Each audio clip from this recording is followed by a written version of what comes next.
Aunty আমার মাথায় হাত বুলিয়ে দিচ্ছিলেন। প্রথমে ভেবেছিলাম হয়তো তিনি আমাকে সান্ত্বনা দিতে যাচ্ছেন, কিন্তু তার আচরণে মনে হচ্ছিল যেন আমাকে শাস্তি দিতে চান। আমি এতটাই ক্লান্ত ছিলাম যে সব চিন্তা দূরে সরিয়ে ঘুমিয়ে পড়লাম। আন্টি বললেন, তুমি আমার বেডরুমে গিয়ে ঘুমিয়ে নাও। ক্লান্তিতে আচ্ছন্ন হয়ে আমি কিছু না ভেবে সোজা তার বেডরুমে চলে গেলাম এবং ঘুমিয়ে পড়লাম। সকালে উঠে যা দেখলাম তা আমাকে হতবাক করে দিল। আন্টি একই ভোরে আমার পাশে শুয়েছিলেন। আমি তৎক্ষণাৎ সোজা দাঁড়ালাম। তার পরনে ছিল একটি নাইট ড্রেস। আমি গভীর ঘুমেছিলাম, তাই কিভাবে তিনি আমার পাশে এসে শুয়ে পড়েছিলেন কিছুই বুঝতে পারলাম না।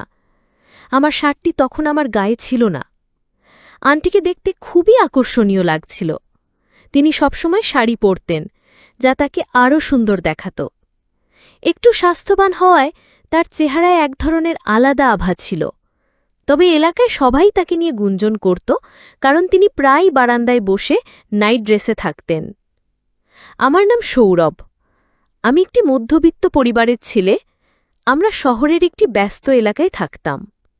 প্রতিবেশীদের মধ্যে সবার ভালো সম্পর্ক ছিল, বিশেষ করে সামনের বাড়ির আন্টির সঙ্গে। তিনি আমার মায়ের খুব ভালো বন্ধু ছিলেন। আমিও তাকে আন্টি বলে ডাকতাম। একদিন নিজের কাজে ব্যস্ত থাকার সময় হঠাৎ মনে হল কেউ আমাকে লক্ষ্য করছে। পেছনে ফিরে দেখি সামনের বাড়ির আন্টি তাকিয়ে আছেন। তার দৃষ্টি আমাকে অদ্ভুত এক অনুভূতি দিল, যা আগে কখনো হয়নি। এটা যেন তার প্রতিদিনের অভ্যেসে পরিণত হয়েছিল। যখনই গ্যারেজে বাইকের কাজ করতাম, তিনি আমার দিকে এক দৃষ্টে তাকিয়ে থাকতেন। একদিন তিনি পাশ দিয়ে যাবার সময় বললেন, তুমি তো আমাদের বাড়িতে আসো না, একদিন এসো, কিছু জিনিস পরিষ্কার করতে হবে। তার কথায় অবাক হলেও বেশি ভাবিনি। কয়দিন পর তার কথা মতো তার বাড়িতে গেলাম। তিনি বললেন, আজকের দুধটা খুব ভালো, দুধ চা বানিয়ে আনবো, খাবে? তার কণ্ঠে এক ধরনের অদ্ভুত সুর ছিল। আমি সেখানে প্রায় 1 ঘণ্টা কাটালাম। তার হাতে বানানো চা খুব সুন্দর লেগেছিল। এরপর কোনো অজুহাত দিয়ে বাড়ি ফিরে এলাম, কিন্তু তার কথাবার্তা এবং ব্যবহার আমাকে ভাবিয়েছিল। সেদিন বিকেলে হাঁটতে বের হলে তিনি আবার ডাকলেন, বললেন, তোমার একটু সাহায্য দরকার। আমি তার সঙ্গে বাড়ির ভিতরে গেলাম। আন্টি খুবই উন্মুক্ত মনের ভঙ্গিতে কথা বলছিলেন। তার পরনে ছিল একটি আকর্ষণীয় নাইট ড্রেস। তিনি হাসি মুখে বললেন, চা খাবে? আমি না বললে তিনি বললেন, তাহলে দুধ খাও, দুধটা খুব তাজা। কিছু বলার আগে তিনি রান্নাঘরে গেলেন এবং দুধের গ্লাস নিয়ে এলেন। গ্লাসটা আমাকে দেবার সময় তার হাত আমার হাতে ছুঁয়ে গেল। আমি কিছুটা অস্বস্তি অনুভব করলেও তা এড়িয়ে গেলাম। তিনি বললেন, আজ তোমাকে ঠিক সময় গলিতে দেখলাম, তোমার সাহায্য দরকার। আমি জিজ্ঞেস করলাম, কি ধরনের সাহায্য? তিনি বললেন, বাড়ির কিছু জিনিসপত্র অন্য ঘরে নিতে হবে। তোমার আঙ্কেল বাড়িতে নেই, তাই তোমার সাহায্য নিতে চাই। আমি রাজি হয়ে স্টোর রুমের দিকে গেলাম। সাহায্য বলতে 2টো ছোট কার্টেন ছিল, যা খুব বেশি ভারীও ছিল না। আমি তা নির্দিষ্ট জায়গায় রেখে দিলাম। কাজ শেষ করে বাড়ি ফিরতে চাইলাম, কিন্তু তিনি হাত ধরে বললেন, এত তাড়া কিসের, একটু বিশ্রাম নিয়ে যাও। তবে আমি আর সেখানে অপেক্ষা করিনি। এরপরেও তিনি বিভিন্ন অজুহাতে আমাকে ডেকে পাঠাতেন। প্রতিবারই দেখতাম তিনি সাজগোজ করে থাকেন। তার এমন আচরণ আমাকে ভাবাত। আমাদের বয়সের পার্থক্য অনেক, তবুও তিনি কেন আমার প্রতি আগ্রহী ছিলেন তা আমার কাছে রহস্য হয়ে রয়ে গেল। একদিন সন্ধেবেলায় কাজ শেষে বাড়ি ফিরে দেখি দরজায় তালা। পরিবারের সবাই আত্মীয়দের বাড়ি চলে গেছে। মা পাশের বাড়ির আন্টিকে চাবি দিয়ে গেছেন। দরজায় নক করতেই তিনি বেরিয়ে এলেন। বললেন, তোমার মা চাবি দিয়ে গেছেন, তুমি চাইলে কিছুক্ষণ আমাদের বাড়িতে থাকতে পারো, আমি একা আছি। আমি বললাম, চাবি দিন, আমি আমার ঘরে যাব। কিন্তু তিনি বারবার বলছিলেন, একা ঘরে গিয়ে কি করবে, একটু এখানে বসো, আমিও তো একা, কথা বললে সময় ভালো কাটবে। তার কথা মতো তার বাড়িতে প্রবেশ করলাম। ভেতরে ঢুকেই তিনি এক গ্লাস পানি এনে আমার সামনে রাখলেন। তারপর বললেন, তোমাকে খুব ক্লান্ত দেখাচ্ছে। তিনি আমার ব্যাগটি তুলে পাশে রেখে দিলেন। আন্টির এই আচরণে আমি খানিকটা অবাক হলাম। এমন যত্ন সাধারণত খুব কাছের মানুষের জন্যই কেউ করে। কিছুক্ষণ পর তিনি আমার সামনে খাবার নিয়ে এলেন। আমি ঘড়ির দিকে তাকিয়ে দেখলাম রাত 10টা বাজে। খিদে পেয়েছিল তাই খাবার খেয়ে নিলাম। আন্টির এই যত্ন নেবার ধরন আমাকে বেশ ভালো লাগল। এর আগে কখনো তার মধ্যে এমন মনোভাব দেখিনি। খেতে বসার সময় তিনি আমার সামনেই বসেছিলেন। খাওয়ার সময় আমার দৃষ্টি বারবার তার দিকে চলে যাচ্ছিল। আমি লক্ষ্য করলাম তিনিও মাঝে মাঝে আমার দিকে তাকাচ্ছেন। খাওয়ার পর তিনি বললেন, তোমার পরিবারের কেউ এখনো ফেরেনি, তাই আজ রাতে আমার বাড়িতেই থেকে যাও। আমি তোমার সব খেয়াল রাখব, কোনো অসুবিধে হবে না। তার কথাগুলো যেন বিশেষ যত্নের এক ধরনের বার্তা দিচ্ছিল। তিনি যেভাবে আমার খেয়াল রাখছিলেন, আমি মনে মনে ভাবছিলাম কেমন হতো যদি আমার স্ত্রীও এমন হতেন। এমনকি ভাবনায় ডুবে গিয়ে মনে হচ্ছিল ভবিষ্যতে বিয়ে করলে আন্টির মতো সুন্দর নারীকেই বিয়ে করব। এইসব ভাবনার মধ্যেই হঠাৎ তিনি আমার কাছে এসে মাথায় হাত বুলিয়ে বললেন, আজ তো তুমি অনেক দেরি করে এসেছ, নিশ্চয়ই খুব ক্লান্ত হয়ে গেছ। আমি তোমার মাথায় একটু তেল মালিশ করে দিই। তার হাতের স্পর্শে আমি প্রথমে কেমন যেন সংকোচ বোধ করলাম, কিন্তু আমার মনে নানা রকম চিন্তা ঘুরপাক খাচ্ছিল। সেদিন রাতে আমার পরিবারের কেউ ফিরবেন না বলেই মানে হচ্ছিল, আর আন্টি বাড়িতে একা ছিলেন। প্রথমে আমি দ্বিধায় পড়ে গেলাম, এই অবস্থায় তার বাড়িতে থাকা ঠিক হবে কিনা। কিন্তু পরে ভাবলাম, আমাদের বাড়ি তো একেবারেই পাশেই, রাতে এখানেই থাকি, সকালে তাড়াতাড়ি চলে যাব। আন্টি তখন আমার মাথায় হাত বুলিয়ে দিচ্ছিলেন। আমি ভেবেছিলাম হয়তো তিনি আমাকে স্বস্তি দিতে চাচ্ছেন, কিন্তু তার ব্যবহার এমন ছিল যেন তিনি আমাকে বিশেষভাবে গুরুত্ব দিচ্ছেন। আমি এতটাই ক্লান্ত ছিলাম যে ঘুম এসে গেল। আন্টি বললেন, তুমি আমার বেডরুমে গিয়ে ঘুমিয়ে নাও। আমি এতটাই ঘুমের ঘরে ছিলাম যে কোনো প্রশ্ন না করেই সোজা তার বেডরুমে গিয়ে ঘুমিয়ে পড়লাম। সকালে ঘুম থেকে উঠে আমি চমকে গেলাম। দেখলাম আন্টি একই ঘরে আমার পাশে শুয়ে আছেন। এই পরিস্থিতি দেখে আমি দ্রুত সরে এলাম। তিনি তখন একটি নাইট গাউন পরেছিলেন। বললেন, আমি আসলে বাইরে সোফায় শুয়েছিলাম, কিন্তু সেখানে খুব ঠান্ডা লাগছিল, তাই তোমার পাশে এসে শুয়ে পড়েছি। এই পুরো ঘটনা আমাকে গভীর অস্বস্তিতে ফেলে দিল। আমি বুঝতেই পারিনি গভীর ঘুমের কারণে কখন তিনি আমার পাশে এসে শুয়ে পড়েছেন। এরপর আমি দেখলাম আমার শার্ট তখন আমার গায়ে ছিল না। তাড়াতাড়ি শার্ট পরে তার বাড়ি থেকে বেরিয়ে গেলাম। নিজের বাড়ির দরজা খুলে ঢুকে খানিকটা স্বস্তি পেলাম। এর কিছুক্ষণ পর আমার পরিবারের সবাই ফিরে এলো। আমি তাদের জিজ্ঞেস করলাম, তোমরা এত রাতে কোথায় ছিলে? তারা তখন আমাকে পুরো বিষয়টি ব্যাখ্যা করল। পরদিন সকালে পরিবারের কেউ যখন জিজ্ঞেস করল, তুমি কি পাশের বাড়ির আন্টির কাছ থেকে চাবি নিয়ে এসেছিলে? আমি কোনোভাবে একটা অজুহাত দিয়ে বললাম, না, আমি যে পুরো রাত আন্টির বাড়িতেই কাটিয়েছি তা তাদের বললাম না। এরপর থেকে আমার মনের মধ্যে বারবার ভাবনা ঘুরপাক খাচ্ছিল, কিভাবে আমি এতটা নির্লিপ্ত হয়ে তার বাড়িতে ঘুমিয়ে পড়লাম, আর আন্টি কখন ঘরে ঢুকলেন তা আমি টের পাইনি। রাতের এই ঘটনা আমাকে আন্টির প্রতি এক অন্যরকম অনুভূতির দিকে ঠেলে দিয়েছিল। যদিও তিনি বিবাহিত ছিলেন, তাই আমি অনুভূতিগুলো নিয়ন্ত্রণে রাখার চেষ্টা করছিলাম। পরদিন কাজ করতে গিয়ে সারাদিন আন্টির কথাগুলো আমার মাথায় ঘুরপাক খাচ্ছিল।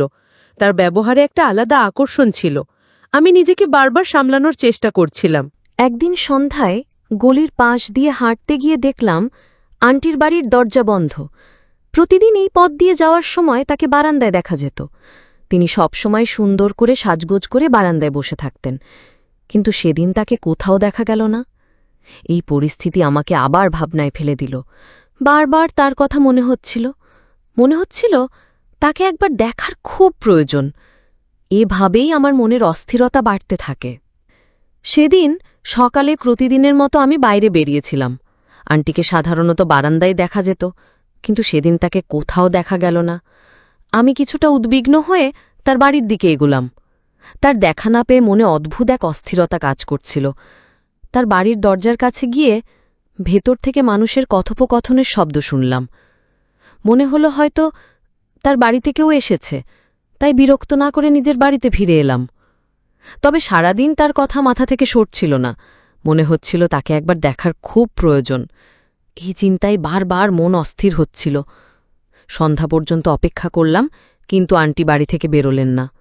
তখন বাড়ির দিকে যেতে থাকি। ঠিক সেই সময় গলির মোড়ে আমার ভাইয়ের সঙ্গে দেখা হলো। তাকে দেখে আমি অবাক হয়ে জিজ্ঞেস করলাম, তুমি এখানে কি করছো? আজ কলেজে গেলে না? ভাই বলল, সব বলবো, আগে বাড়ি চলো, খুব ক্ষুধা পেয়েছে। আমরা একসঙ্গে বাড়ি ফিরে এলাম। সন্ধ্যা ঘনিয়ে এসেছিল। রাতের খাবার খাওয়ার সময় ভাইকে বেশ ক্লান্ত দেখাচ্ছিল। সেদিন এভাবেই কেটে গেল। রাতে আমরা খাওয়া দাওয়া শেষে যার যার ঘরে চলে গেলাম, কিন্তু আমার মনের ভেতর আন্টির চিন্তা ঘুরপাক খাচ্ছিল। রাতে আমার ছোট ভাই ঘুমিয়ে পড়েছিল, কিন্তু আমি কিছুতেই ঘুমোতে পারছিলাম না। হঠাৎ দেখি ভাই বিছানা থেকে উঠে হাঁটতে শুরু করেছে। আমি তাকে ডাকলাম, কিন্তু সে কোনো সাড়া দিল না। বুঝতে পারলাম সে ঘুমের মধ্যেই হাঁটছে। দ্রুত তাকে ধরে আবার বিছানায় শুইয়ে দিলাম। পরদিন ঠিক করলাম যে করেই হোক আজ আন্টির সঙ্গে দেখা করব। দুপুরে যখন বাইরে বেরিয়েছিলাম তখন হঠাৎ আন্টিকে দেখলাম। তিনি একটি দারুণ সুন্দর পোশাক পরেছিলেন, যা তাকে আরও আকর্ষণীয় লাগাচ্ছিল। আমি তার সঙ্গে কথা বলতে যাচ্ছিলাম, ঠিক তখনই তিনি বললেন, তোমার একটু সাহায্য দরকার, তুমি কি আমার সঙ্গে যাবে? আমি মুহূর্তের জন্য ভাবিনি, বললাম, হ্যাঁ অবশ্যই। আন্টি বললেন, আমাকে তোমার সঙ্গে বাইরে যেতে হবে। আমি সম্মতি জানালাম। কিছুক্ষণ পর তিনি পুরোপুরি প্রস্তুত হয়ে এলেন। তাকে দেখে মুগ্ধ হয়ে গেলাম। তিনি সত্যিই সুন্দর লাগছিলেন। জায়গাটি দেখে কিছুটা অবাক হয়ে তাকে জিজ্ঞেস করলাম, তুমি আমাকে এখানে কেন আনলে? আন্টি বললেন, এই জায়গায় আমার কিছু জমি আছে। এরপর বললেন, আমার এক বন্ধুর ফ্ল্যাট এখানে রয়েছে। ফ্ল্যাটের কথা শুনে আমার মনে উত্তেজনা কাজ করল। মনে হলো আজ হয়তো আমার কিছু ইচ্ছা পূরণ হতে পারে। আন্টির পেছন পেছন হাঁটতে লাগলাম। গলির এক কোণে ফ্ল্যাটটি ছিল। তিনি ভিতরে ঢুকলেন আর আমি তাকে অনুসরণ করলাম। ভেতরে কয়েকটি ছোট ছোট ঘর ছিল। তিনি একটি ঘরের দরজা খুললেন, যেখানে একটি মাত্র বিছানা রাখা ছিল। ঘরের পরিবেশ দেখে মনে হলো এখানে কেউ নিয়মিত আসে না। আন্টি বিছানায় গিয়ে বসলেন, আমি তার পাশেই বসে পড়লাম। ঠিক তখনই হঠাৎ ঘরের ভেতরে ৪-৫ জন লোক ঢুকে পড়ল। তাদের একজনের হাতে একটি ক্যামেরা ছিল, আর ঘরের লাইটগুলো হঠাৎ উজ্জ্বল হয়ে উঠল। আমি ভয়ে স্থির হয়ে গেলাম। আন্টির দিকে ফিরে জিজ্ঞেস করলাম, এটা কি হচ্ছে? কিন্তু তিনি কোনো উত্তর দিলেন না। এরই মধ্যেই আরেকজন মহিলা ঘরে ঢুকলেন এবং আমার পাশে বসে পড়লেন। আমার দুপাশে ২ জন মহিলা ছিল, আর তাদের সঙ্গে থাকা লোকগুলোকে দেখে আতঙ্কিত হয়ে গেলাম। আবার জিজ্ঞেস করলাম, তোমরা কি করতে চাও? তাদের একজন বলল, তুমি যতই চিৎকার করো না কেন, এই ঘর থেকে তোমার আওয়াজ বাইরে যাবে না। তখন বুঝলাম পরিস্থিতি আমার জন্য ভালো নয়। তাদের একজন পকেট থেকে একটি অস্ত্র বের করল। আমাকে ভয় দেখিয়ে বলল, তোমার যদি প্রাণ বাঁচাতে হয় তবে আমাদের কথা শুনতে হবে। আমি বড় বিপদে পড়েছিলাম। আন্টির পিছু নিয়েছিলাম নিজের ইচ্ছা পূরণের জন্য, কিন্তু এখন এমন বিপদে পড়েছি যা ভয়ঙ্কর। তখনই দরজায় জোরে জোরে আওয়াজ হতে লাগল। কেউ দরজা খুলছিল না, তাই বাইরে থেকে দরজা ভেঙে ফেলা হলো। পুলিশ ভেতরে ঢুকে পড়ল। পুলিশের উপস্থিতিতে সবাই আতঙ্কিত হয়ে পড়ল। তাদের সবাইকে গ্রেফতার করা হলো। পরে জানতে পারলাম এটি সম্ভব হয়েছে আমার ভাইয়ের জন্য। যখন আমি বাড়ি থেকে বেরিয়েছিলাম তখন ভাই আমাকে নজরে রেখেছিল। পরে সে বলল, আমি অনেক দিন ধরে তোমার কার্যকলাপ লক্ষ্য করছিলাম। আন্টির বাড়িতে অনেক অপরিচিত পুরুষ যাতায়াত করত।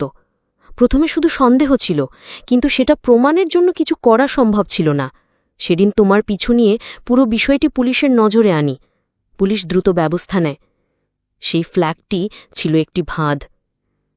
এই ঘটনা থেকে আমি শিখলাম, অচেনা পরিস্থিতি ও লোকজনের প্রতি অতিরিক্ত বিশ্বাস বিপদ ডেকে আনতে পারে। সামনের বাড়ির আন্টি ছিলেন এমন এক মহিলা যিনি ভুল পথে চলতেন। তার স্বামীও একই ধরনের ব্যক্তি ছিলেন। তিনি নিজের স্ত্রীকে দিয়ে নানা অপকর্ম করাতেন, সারাদিন বাড়ির বাইরে কাটাতেন এবং এমন সব কাজের সঙ্গে জড়িত থাকতেন যা আমাদের অজানা ছিল। তবে আজ পর্যন্ত কেউ বুঝতে পারেনি যে সামনের বাড়িতে ঠিক কী চলছে। তদন্তের পরে জানা যায় যে আন্টিকে ১০ বছরের কারাদণ্ড দেওয়া হয়েছে। তিনি শুধু সৌরভের সঙ্গেই নন, আরও অনেক ছেলেকে এভাবে বিপদে ফেলেছিলেন। তবে তারা আমাদের পাড়ার বাসিন্দা ছিলেন না। এই ঘটনা প্রথম খবরের কাগজে প্রকাশিত হয় কারণ এই বাড়িটি বিক্রি করে তারা চলে যাবার প্রস্তুতি নিচ্ছিল।